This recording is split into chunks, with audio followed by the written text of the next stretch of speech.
A graça e a paz do nosso Senhor Jesus Cristo. Eu sou o pastor Denis Fernandes e nós estamos com uma série de alguns vídeos, quebrando paradigmas, e espero poder ajudá-los a conhecer um pouco melhor as interpretações corretas das Escrituras Sagradas.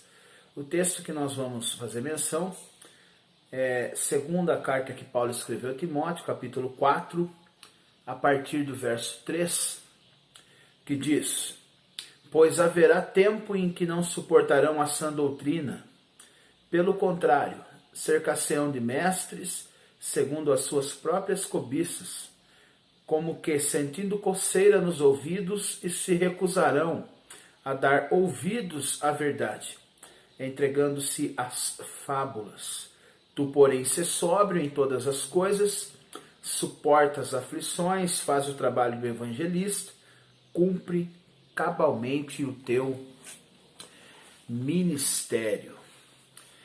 Eu quero falar um pouco sobre o que é a verdadeira doutrina bíblica, e o que de fato é doutrina bíblica e o que não é doutrina bíblica, porque hoje nos nossos dias existe uma confusão acerca da interpretação, principalmente de alguns textos, e também existe uma certa ignorância por parte de alguns que confundem algumas coisas, e essa série de vídeos visa esclarecer melhor alguns questionamentos.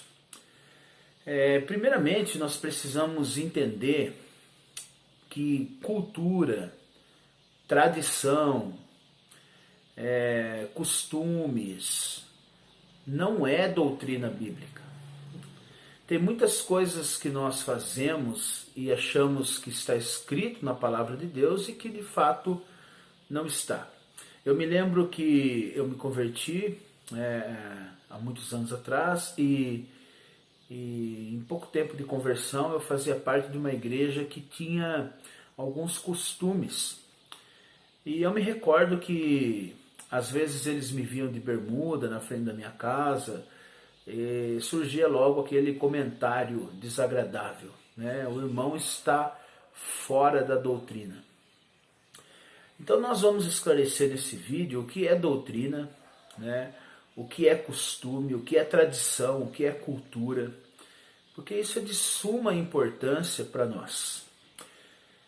Uma das coisas que nós precisamos entender e precisamos estudar é a etimologia das palavras, para que nós venhamos a entender o significado dela dentro do contexto, quando nós lemos um texto. Por exemplo, a palavra Torá significa instruções. A palavra Torá é uma palavra que foi escrita no hebraico, ela surge nesse contexto, no contexto hebraico, e significa instruções. Mas quando nós falamos Torá, nós sabemos que está se referindo aos 5 primeiros livros das Escrituras Sagradas, da Bíblia, que é Gênesis, Êxodo, Levítico, Números e Deuteronômio.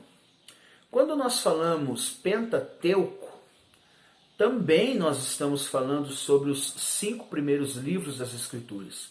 Porém, a palavra Pentateuco ela já é uma palavra grega, que significa os 5 livros, os 5 primeiros livros. Então nós precisamos entender algumas questões de etimologia da palavra, porque existem coisas nos nossos dias que são um pouco complicadas de entender. Por exemplo, a palavra didáculos é a palavra que está no Novo Testamento. O Novo Testamento foi escrito no grego koiné, e essa palavra didáculos, ela significa ensino, aquele que ensina, instruções. A palavra doutrina, ela já é uma palavra que surgiu no latim, doctrina, que significa ensino. Então, quando nós lemos a segunda carta que Paulo escreveu a Timóteo, capítulo 4, a partir do verso 3, que surge a palavra, muitos não suportarão a sã doutrina, essa palavra ela já está no latim. ela já vem dentro das traduções que já está traduzido no latim, ela não está nem no original grego, Didácalos.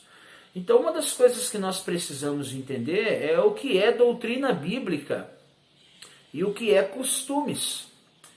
Por exemplo, quando nós estudamos acerca do surgimento da gravata, do terno, de alguns costumes que algumas igrejas tradicionais ainda têm, você vai perceber que essas invenções, essas indumentárias, elas não surgem dentro de um contexto cristão, pelo contrário, surge dentro de um contexto de guerra. Né? Em 1618 até 1648, existiu uma guerra, né, que foi chamada Guerra dos 30 Anos, que envolveu grande parte da Europa, e a França, ela convoca soldados croatas para fazer parte do seu exército. Então essa guerra, conhecida como a Guerra dos 30 Anos, que coloca fim na Idade Média e começa, né, a Idade Contemporânea, é uma guerra que tinha vários problemas. Essa guerra não foi uma questão única, envolvia questão de territórios, envolvia alguns reis que estavam rompendo com o papado, estava havendo uma mudança na política, o feudalismo estava caindo e estava surgindo a democracia, e a Europa foi tomada por uma guerra que ficou conhecida a Guerra dos 30 Anos. Então, quando os croatas, os soldados croatas, eles chegaram à França, eles chegaram com um aparato no pescoço, como uma espécie de um lenço amarrado no pescoço, para proteger o pescoço do frio e ao mesmo tempo para segurar a vestimenta amarrado pela gola do seu próprio vestuário. Aquilo chamou a atenção dos franceses, e no ano de 1668, depois que acabou a Guerra dos 30 Anos, passado aí mais alguns anos, o exército francês foi desfilar na presença do rei da França, e entre os soldados existia muitos soldados croatas que faziam parte daquele exército, e o rei achou muito interessante, né, aquela forma de se vestirem que eles estavam ali usando no pescoço, e passou a ser também usado pelos franceses. Por isso que surge o nome cravate, em homenagem aos croatas, né, que está relacionado à gravata.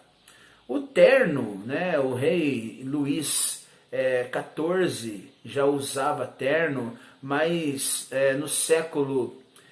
no fim do século XVII e no início do século XVIII é que ele surge com mais força, e é uma roupa de camponês. Por isso que o terno tem aquele corte atrás, os ternos antigos. Por quê?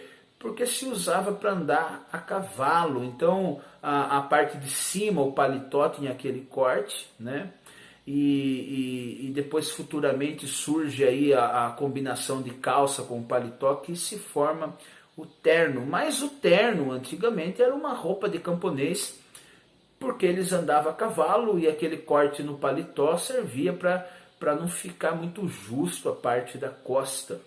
Então você percebe que essas indumentárias, essas vestes, esses tipos de roupas, eles não são de contexto bíblico. Eles não surgem dentro de um contexto cristão. Pelo contrário, surge dentro de um contexto de guerras. Uma das coisas que nós precisamos entender é que ao passar do tempo, ao longo dos anos, isso foi sendo renovado.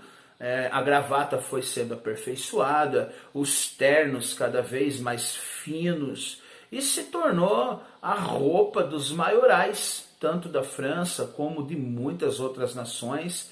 E de fato é uma vestimenta muito elegante, mas nós não podemos dizer que isso é doutrina bíblica, tá bom? Então, o que eu quero dizer para vocês? É que nós precisamos diferenciar o que é costume, o que é tradição, o que é cultura, do que é doutrina bíblica. Quando o apóstolo Paulo diz que muitos não suportariam a sã doutrina, o apóstolo Paulo está falando para Timóteo, ele escreveu para Timóteo, preso em Roma, né? Paulo já estava com a sua condenação decretada, ele diz no versículo 6 que ele seria oferecido como libação, e ele está escrevendo essa carta a um jovem que estava iniciando o seu ministério com a incumbência de pastorear a igreja em Éfeso, a maior cidade da Ásia Menor na época, e uma das igrejas mais relevantes daquela época também. Então ele está passando ali alguns encorajamentos, exortações, demonstrações acerca de como Timóteo devia se comportar diante das situações.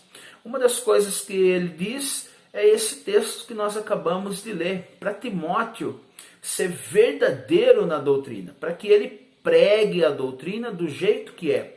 E o que é a doutrina? Doutrina é o evangelho que o próprio Senhor Jesus trouxe e que os apóstolos agora estão dando continuidade na evangelização.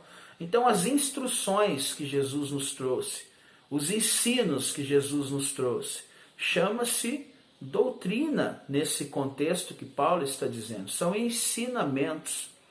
E Paulo está dizendo para Timóteo para que Timóteo use os ensinos das Escrituras de uma forma correta, de uma forma certa, que ele não abra mão das Escrituras Sagradas por nada, porque muitos não suportariam mais a sã doutrina.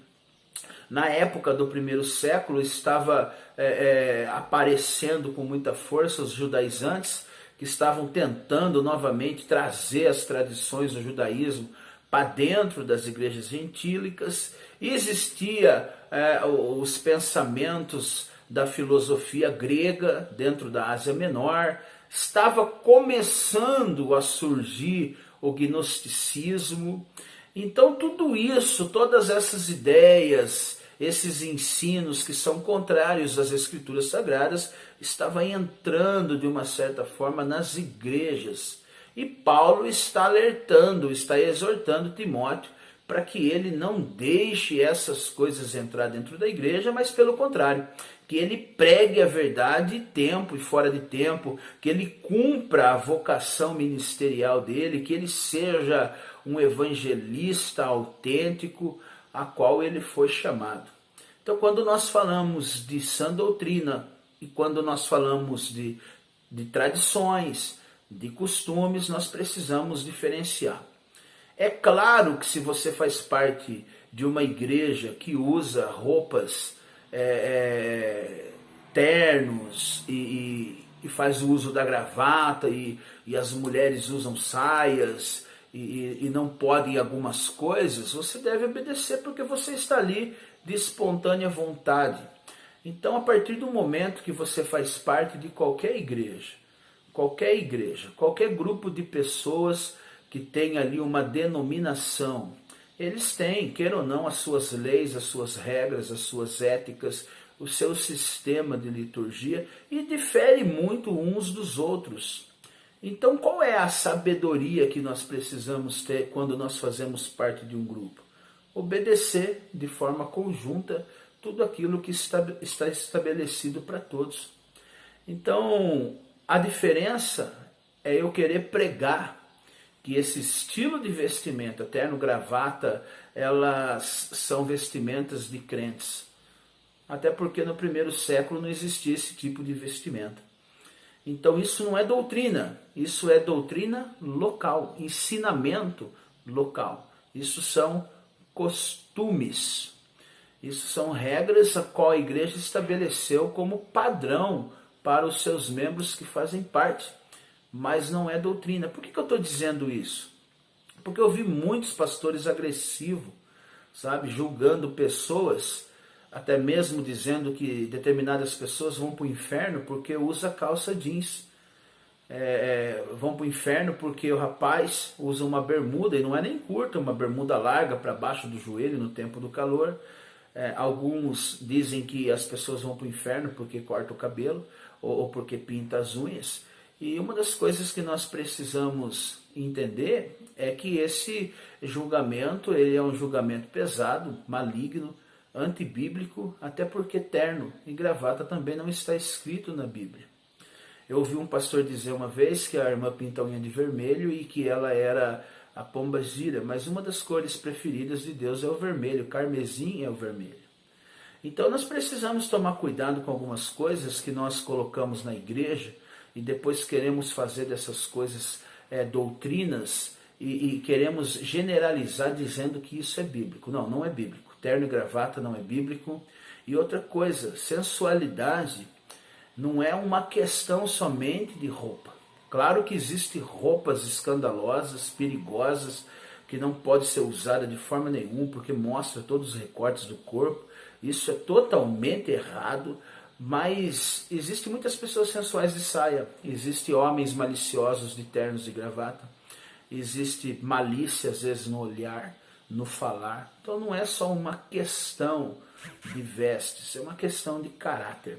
E nós precisamos diferenciar o que é doutrina bíblica e o que é costume e tradições. Que a graça do Senhor Jesus Cristo esteja com todos vós. Amém.